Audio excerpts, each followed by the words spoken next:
for real, nobody can fuck with me. Like, you know, I'm the best.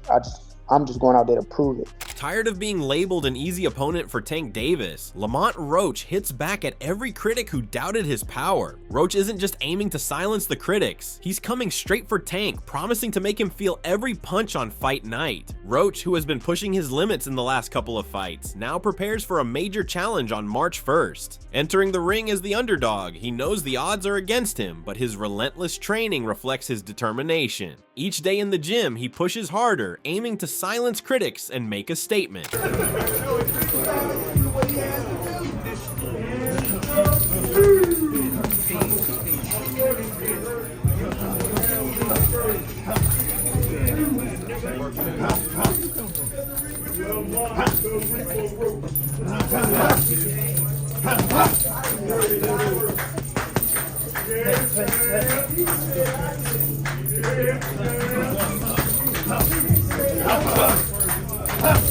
Despite the intense physical grind, Lamont Roach has been vocal about his confidence. He recently shared how strong and fast he feels as his training camp winds down. Emphasizing his readiness, he has made it clear that he is fully prepared to secure a victory. His words reflect a fighter who believes in his abilities and is eager to prove his worth. Even as the pressure builds, Roach maintains that he is focused, prepared, and motivated to deliver his best performance. Man, I feel great. Closing camp, man. Closing camp, winding down.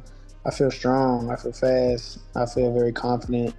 I just feel very, very ready to take this W. In a conversation with the Sean Zattel YouTube channel, Roach expressed his confidence about handling whatever comes his way. He hinted that the real test would be how his opponent reacts when hit with a clean punch. Addressing concerns about Tank's power, Roach did not back down, asserting that he is fully capable of handling heavy shots across all 12 rounds. His composure and belief in his own durability suggest that he is not intimidated by the reputation of his opponent. My thing is, we're going to see how he reacts if he get hit with this punch, especially a clean one.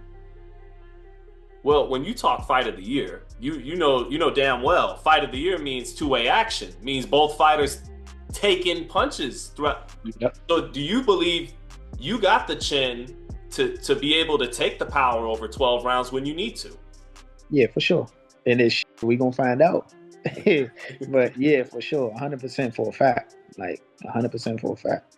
Brendan Taylor from TRU School Sports analyzed the technical aspects of this matchup, highlighting Roach's ability to compete early in the fight. However, he pointed out that Tank's skill in slipping under punches makes him exceptionally dangerous as the fight progresses. So I feel like on the inside, Lamont Roach, like, he has the know-how and he'll be able to deal with Tank early on, but then as the fight wears on, the dexterity and Tank's ability to get underneath shots, this is what makes him dangerous against Lamont Roach. And not just Lamont Roach, but Shakur Stevenson as well. According to Taylor, Tank's ability to stay in the pocket and deliver precise counters is what separates him from other fighters. For Taylor, while Roach's punch sequences are effective, Tank executes similar strategies at a higher and more dangerous level, making this a significant challenge for Roach. He can be right there in the pocket with you on his front foot, and he'll get underneath shots.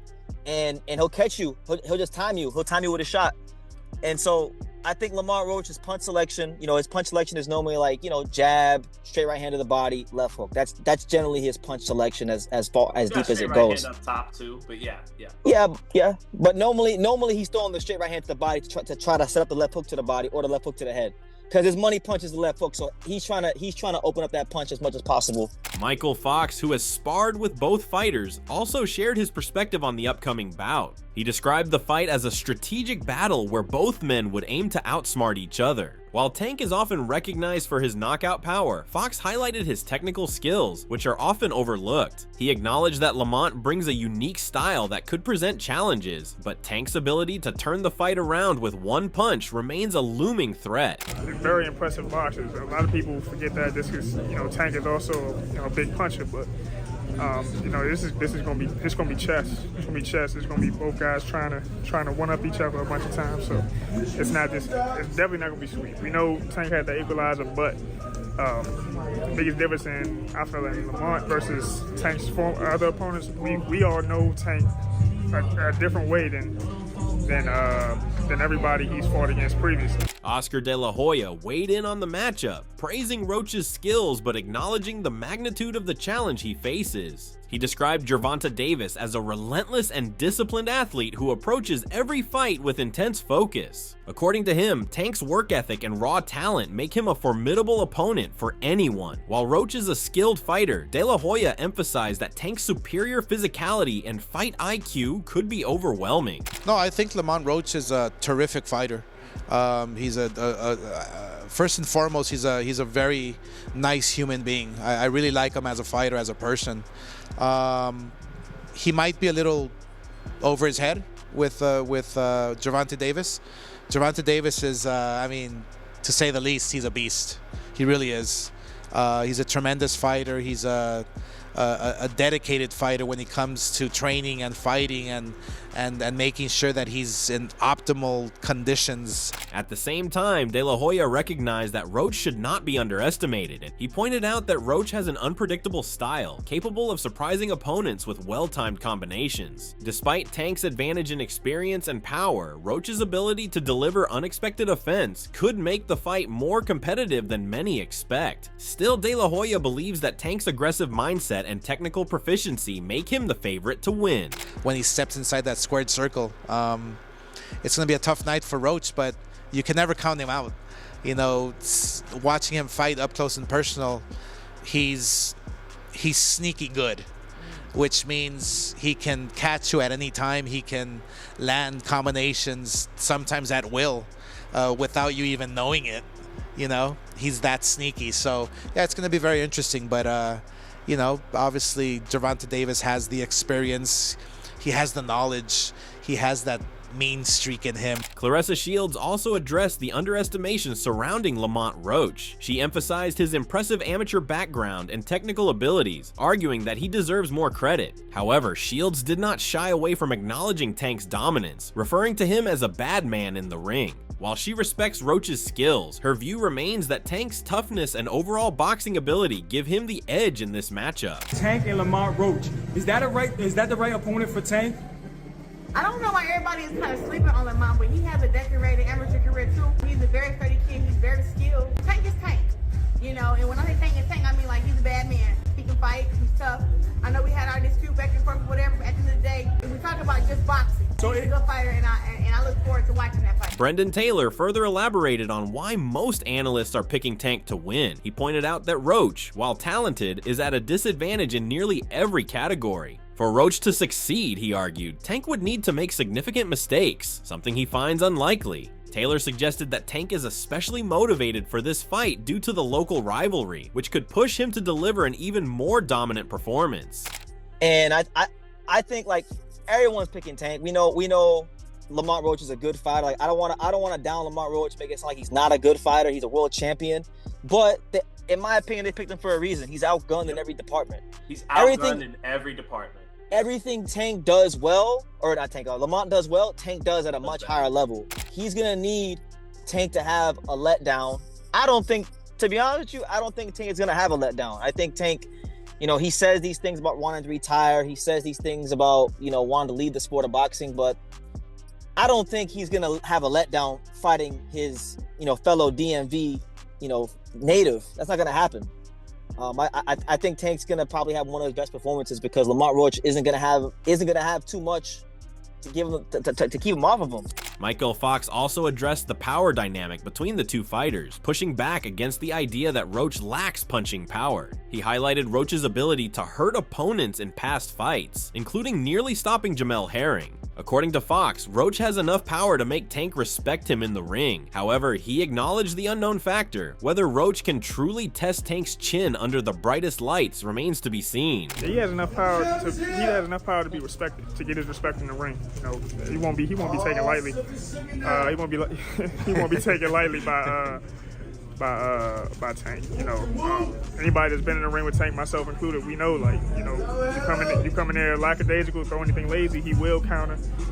And he, like you said, he put some folks down. Can he put them away? I don't know. We haven't really seen Tank in no trouble, but like I said, he hits hard enough to gain respect. Roach himself has maintained a defiant attitude, brushing off critics and doubters. He described his mentality as one of self-belief, emphasizing that he views himself as the best and is eager to prove it. For Roach, this fight is not just about winning, it is about silencing those who have questioned his abilities. His relentless drive and desire to validate his skills fuel his preparation as the fight draws closer. I don't want to say it's different because I always go in there with the mentality that, like, nobody, for real, nobody can fuck with me. Like, I'm the best. I'm just going out there to prove it. It's just a lot of naysayers and doubters that I really want to shut up. But again, it's a thing that, like, I have my own self-drive. I want to prove that I'm the best. I want to show that I'm the best. Like, I know it. I just need to go out there and prove it. At the same time, Roach recognizes the seriousness of the challenge ahead. He remains focused on preparing for the best version of Tank, leaving no room for complacency. Despite the noise from critics, he stays grounded in his belief that his skills are enough to secure victory. For him, the fight represents an opportunity to back up his words and show the world that he belongs at the elite level. It's not a real different approach, but because at the end of the day, we prepare for the best version of whoever's on the other side of the ring. We know what we up against. You know what I'm saying? We know we up against a good puncher. We know we up against a good boxer. We know we up against a guy who's fast. We know we up against a guy who got like a mean streak. So, you know what I'm saying? Like, we're preparing with all those things in mind. Like, we're preparing with. While Roach focuses on his preparation, the rivalry between Gervonta Tank Davis and Shakur Stevenson continues to grow, especially after Shakur's poor performance against Josh Padley. After underwhelming Shakur's victory, Tank wasted no time taking advantage of the situation, using social media to mock Shakur during his fight with Padley. His brief LOL post quickly caught fans' attention, with many interpreting it as a direct jab at Shakur's lackluster display. Shakur did not stay quiet and immediately responded to Tank's online insult, stating, "Stay focused. Lamont ready to tap that chin." He reminded Davis to focus on Lamont Roach, hinting that Roach might pose a bigger challenge than expected. Beyond social media, Shakur also addressed Tank during his post-fight interview. He questioned Davis's focus, implying that Roach might surprise him if he remains distracted. Shakur also made it clear that he is ready for a showdown with Davis, positioning himself as the next logical opponent if Tank emerges victorious. Just get your thoughts on that, and do you have a message for him? Honestly, he got to fight next week, right? So it seemed like he focused on me, and Lamont Roach is focused on him. I think I'm going to go put my bet in on Lamont Roach. Shakur's response did not stop there. He openly compared himself to both Tank and Roach, emphasizing that he and Davis are the best fighters in boxing right now. Despite acknowledging Tank's skills, Shakur confidently claimed he is better at avoiding punches and controlling the fight. He continued to push for a match against Davis, calling it the biggest fight that could be made and urging promoters to negotiate the bout. Was it a bit frustrating tonight with Padley just not being willing to play ball? Nah, it ain't frustrating. I mean, that's what he's supposed to do. He was supposed to come in here, give it his all, make sure that he make it to the 12th round. That's what he was trying to do. So I succeeded at my job, and he tried to do his job. However, not everyone is convinced Shakur is ready for Tank. Rolando Raleigh Romero, a former opponent of Davis, openly criticized the idea of Davis fighting Stevenson. Romero argued that Shakur's lack of knockout power makes the fight unappealing. According to him, unless Stevenson can deliver decisive finishes, the fight is not worth Tank's time. It's a horrible fight. If I was Gervonta Davis, I wouldn't even waste my time with him until Shakur gets a fucking knockout. Romero also highlighted the difference in punching power between Davis and Shakur's previous opponents. He mocked Shakur's performance against Edwin de los Santos, suggesting that if Shakur struggled there, he would fare even worse against Davis. In Romero's view, Shakur's cautious style and fragile hands make him vulnerable against an explosive puncher like Tank. He openly questioned whether Stevenson could handle the pressure without breaking down. Okay, and Shakur jumped around the ring like a grasshopper with De Los Santos. Do you think that's going to happen again with Gervonta? Well, he was hurt. He had an injured hand. Yeah, his coochie hurt. Anyways, Do you think he's gonna jump around and be on? But he might jump out the ring. Veteran boxing analyst Dan Rafael echoed some of these concerns while offering a broader perspective. He pointed out that Shakur, now in his prime, needs to focus on high-stakes fights rather than lesser-known opponents. For Rafael, a clash with Tank Davis represents the most significant matchup available for Stevenson. He believes that if both fighters remain at lightweight, this showdown is inevitable and would be the biggest fight between American champions. The main thing is when you get those two fights, make them count. We don't want to see him against guys we never heard of. Now, obviously, what happened on Saturday was, unfortunate. Those are unforeseen circumstances. But now, look, he is 27. He's in his prime, or close to it anyway. He's a 3-division world champion. He's a super talented fighter, got the background as an amateur. And so now it's about going after the biggest and the best fights. And, hopefully they can make those matchups, whoever they're against. Obviously, he talked about after the fight, he wants Tank Davis. Tank Davis is on the same schedule as Shakur. Tank fights in a few days.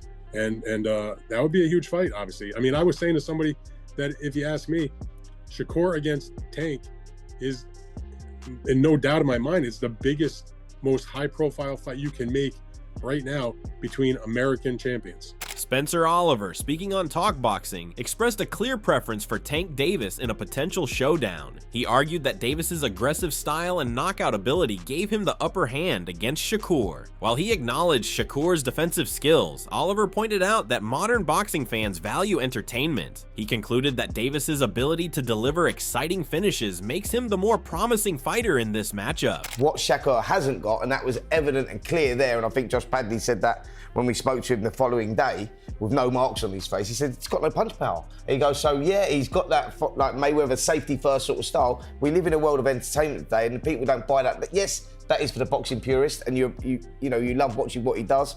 But when you're talking about superstar status, you go Gervonta Davis. Gervonta Davis would take him out icing, because I think it's all about levels. Davis, him, for me, on what I saw there. Showbiz the Adult also weighed in, raising concerns about Shakur's durability over time. He questioned whether Shakur's hands could withstand the punishment required to compete at the elite level. In his view, Shakur's lack of punching power combined with physical fragility makes his long-term future uncertain. He stressed that if Shakur wants to fight Tank, he should pursue the match soon before his body deteriorates further. Beyond physical concerns, Showbiz also criticized Shakur's urgency in calling out Davis. Shakur Stevenson is speaking right, and he always does. But for me, this is not Shakur, but my thought is he has to get that fight sooner than later, because I don't know how well his hands are going to be years down the line. Seriously. There are people who got hand issues like Dubois, like Wilder did, but they're big punchers. But when you're not a big puncher to begin with hand issues, I just don't know how it's going. There's many questions put to me. I know there's a lot of Shakur fans out there who has no concerns. He's Superman. There's nothing to be concerned about. You never care. But to me, though, I care. And I think, okay, he's going to have to get Tank sooner than later. Punch Drunk Boxing offered some of the harshest criticism of Shakur's performance against Padley. He argued that Shakur should not have struggled against a part-time fighter with no major credentials. For him, this fight exposed clear vulnerabilities in Shakur's game. The lack of a decisive finish raised questions about whether Shakur can handle the pressure against elite competition like Davis. Hey, yo, I don't know if this was a statement victory for Shakur Stevenson. I don't believe that Shakur Stevenson should have gone even 6 rounds with Patty Cake, Josh Patty Cake, the electrician, the Con Edison worker and stuff like that. Looked like he clocked out for lunch and came to fight, and he's gonna go back to work. Punch Drunk Boxing still views Gervonta Davis as the superior fighter at 135 pounds. He dismissed questions about Tank's competition level, insisting that Davis remains the most dangerous fighter in the division. From his perspective, Tank's power and aggressive approach make him the favorite in any matchup, including one against Shakur. Until Stevenson proves otherwise, Tank is viewed as the man to beat. I think that, look, Gervonta Tank Davis is just the best at 135 in my opinion. A lot of people are going to be questioning why Gervonta Tank Davis haven't fought nobody, but if I put Gervonta Tank Davis up against Shakur, y'all would pick Tank. Shakur versus Loma, Tank. Shakur versus Keyshawn, Tank. At the end of the day, it is what it is. Gervonta Tank Davis is the guy at 135. Teofimo Lopez provided a more balanced view but still raised doubts about Shakur's readiness. While acknowledging Stevenson's technical abilities, Lopez also highlighted the challenges posed by a long layoff. He suggested that Shakur needs to face tougher opponents to prepare for a fight with Davis. In Lopez's opinion, a direct clash between Tank and Shakur would be the ultimate test for both fighters and would settle any lingering debates. Do we need to see the Tank Davis fight in Shakur? Absolutely, I think so. You know, Shakur, look, he hasn't fought. It's been over, what, 12 months, I mean? So, look, it's been a long time, and he did well, especially with Padley. I think Padley definitely showed his skills and his work ethic, really, man. After a 2-day, what was it, 2-3 day notice? 4-day notice, this is insane. I mean, but definitely looking forward to a Tank Davis, Shakur Stevenson fight in the near future. For Roach, this fight is a golden opportunity to shock the world and take down one of boxing's biggest stars. As fans and analysts continue to underestimate Lamont Roach against Gervonta Tank Davis, Roach remains unfazed by the noise. He refuses to let the critics define his abilities, focusing instead on his preparation and the people who genuinely support him. For Roach, the doubts surrounding him are nothing new. He's faced skepticism before and has always found a way to prove himself. This time, he's motivated to do it again on the biggest stage of his career. Man, I feel great. Closing camp, man. Closing camp, winding down. I feel strong. I feel fast. I feel very confident. I just feel very, very ready to take this W. Despite constant talk about his size and supposed lack of power, Roach isn't interested in entertaining those opinions. He's made it clear that most critics don't understand the sport deeply enough to judge him. In his mind, the outcome will speak for itself when the bell rings. With so much attention on Tank, Roach sees this as his chance to shock the world and prove that he's far from the easy opponent many expect him to be. It don't move me for real. I come here to do what I got to do, man. I really have self-motivation, and on top of that, I have real people who really genuinely support me, who really care, who really want to see me win, who are really behind me. So, you know what I'm saying? All the negativity really don't get to me. Like, I don't care. Like, I can have a handful of words for them. For real. That's it. Yeah, suck my honestly. That's it. Especially the ones who don't know shit about boxing. It's okay. Like, other than that, you know, it is what it is. Like, and that's 99% of them. Like, I'm okay with people giving their boxing opinion or whatever the case may be, but then it's just like, all right, he's this, he's that, he's gonna, whatever. Like, all right, we'll see. What do you think? Does Lamont Roach have what it takes to pull off a shocking upset, or will Tank Davis prove once again why he's one of the most dangerous fighters in boxing? And with all the talk surrounding Shakur Stevenson, do you believe he's ready to face someone like Tank, or are the doubts justified? Drop your thoughts in the comments below. We're reading them all and can't wait to hear your take. Thanks for watching.